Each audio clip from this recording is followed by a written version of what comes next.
c'est mon premier choix, c'est Guerre épée. C'est un choix qui n'est pas du tout original. Mais en fait, j'ai découvert Guerre épée il n'y a pas très longtemps. Et ce livre, alors j'en reviens pas en fait d'avoir réussi à lire tout ça parce que je m'aperçois qu'il est quand même très gros, m'a enchanté. J'ai trouvé ça vraiment formidable. Ce succès vraiment légendaire et tout à fait mérité. Cette exaltation historique et en plus, ça m'a fait découvrir une période de l'histoire que je connaissais vaguement, mais que je connaissais mal. Donc là, on rentre vraiment dans le cœur du sujet, à la fois d'un point de vue factuel, puisque l'époque est très bien décrite, et puis également, on touche vraiment à la substance de la guerre, la paix, avec des envolées lyriques, mythologiques.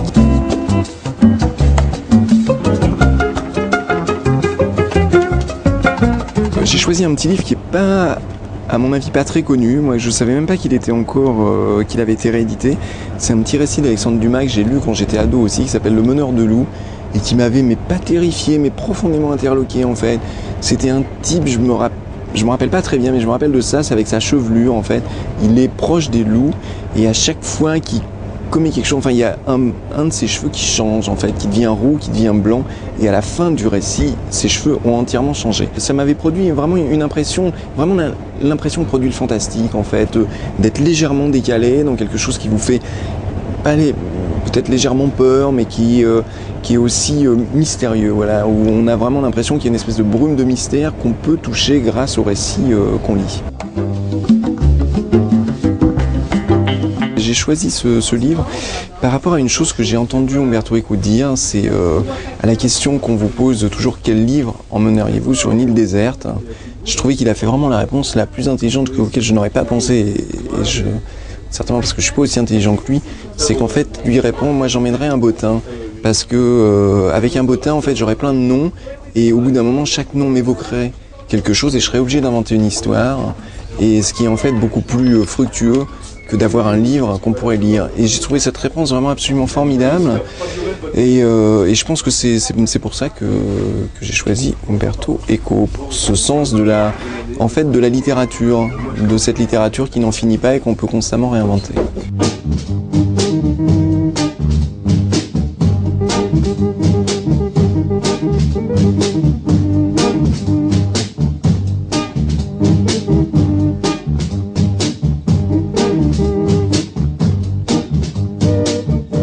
Ça, c'est une des mémoires en fait, c'est la vie de Benvenuto Cellini, qui était un orfèvre. Et c'est quelqu'un que je connaissais pas du tout avant de lire son livre, que j'ai lu, je sais pas, il y a une vingtaine d'années. Et vraiment, ses mémoires, alors là, j'en suis resté comme deux ronds de flanc, parce que il a eu une vie extrêmement aventureuse.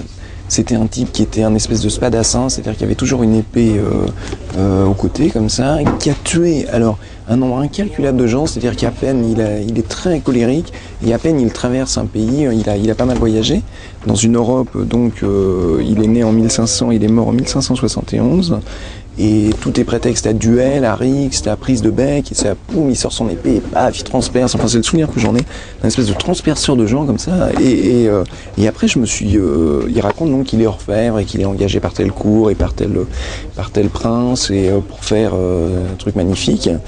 Et après, en fait, je me suis penché sur ce qu'il avait fait. Il y a plein de livres sur ses réalisations. Et effectivement, ça a été un orfèvre absolument hors pair. C'est-à-dire que c'était un génie. Et donc, tout ça accumulé, quand vous lisez c'est une espèce de vie sidérante, en fait.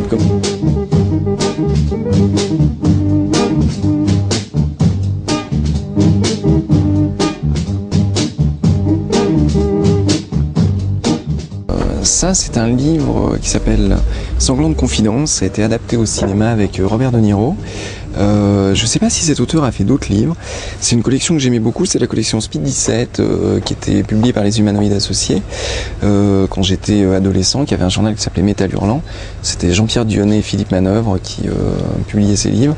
Et c'est dans cette collection en fait que j'ai découvert toute la littérature américaine, c'est-à-dire Selby, Harlan Ellison, un roman qui s'appelait Cocaine 12, et ce livre-là qui s'appelait donc Sanglante Confidence, et qui est l'histoire de deux frères, dont l'un est policier et l'autre prêtre, à Los Angeles, dans une ambiance de corruption. Et ça décrit exactement le même fait divers que décrit Elroy dans Le Dahlia Noir. C'est-à-dire que c'est la même histoire c'est intéressant parce qu'après quand on lit le livre d'Elroy, c'est exactement la même histoire mais d'un crime en fait qui n'a jamais été élucidé. Et ce livre, alors je ne sais pas si c'est dû à la traduction je crois, il me semble de Philippe Garnier, ouais c'est ça. Qui était un très bon traducteur. Est-ce que c'est dû à la traduction? Est-ce que c'est dû au style propre au livre? Toujours est-il que ce livre m'a vraiment beaucoup plu à l'époque.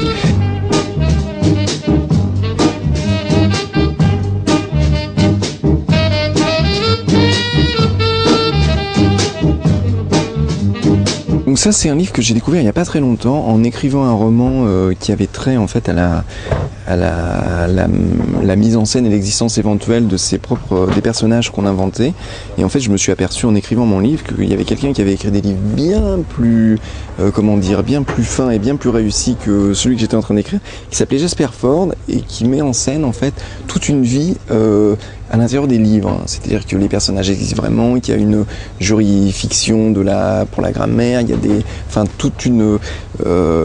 toute cette vie littéraire en fait a pris réellement forme sous la plume de cet écrivain.